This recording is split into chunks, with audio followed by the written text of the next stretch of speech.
This little gadget lets you disable those super annoying alerts anytime you want. Things like speed limit warnings, seatbelt chimes, and the start-stop system.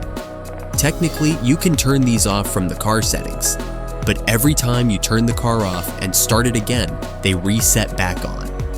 With our device, the car actually remembers your last settings, so nothing turns back on unless you want it to.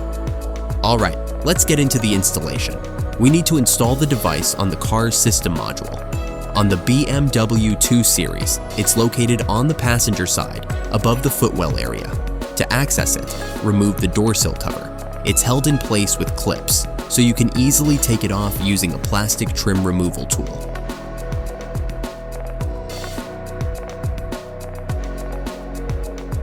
Now, you'll see a few connectors here, but we only need this one, the white connector. To disconnect the connector, you need to pull the green locking lever. To do this, place your fingers exactly like this and pull the lever outward.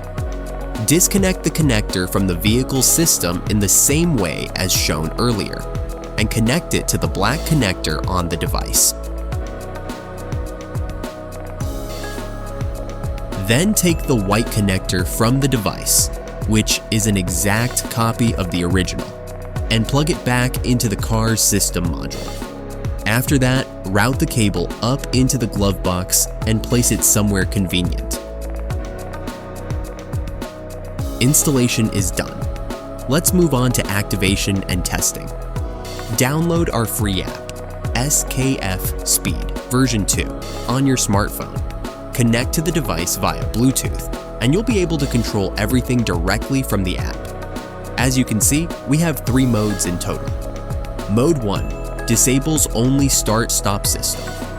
Mode 2 disables start-stop system, speed limit warnings, and the seatbelt alerts. Let's test it. We're driving right now. You can see the speed limit warning, and I'm not even wearing a seatbelt. Now let's turn on Mode 2, and just like that, all warning messages are gone. Switching back to Mode 1, this one only disables the start-stop system. And that's it for today. Thanks for watching, and I'll see you in the next video.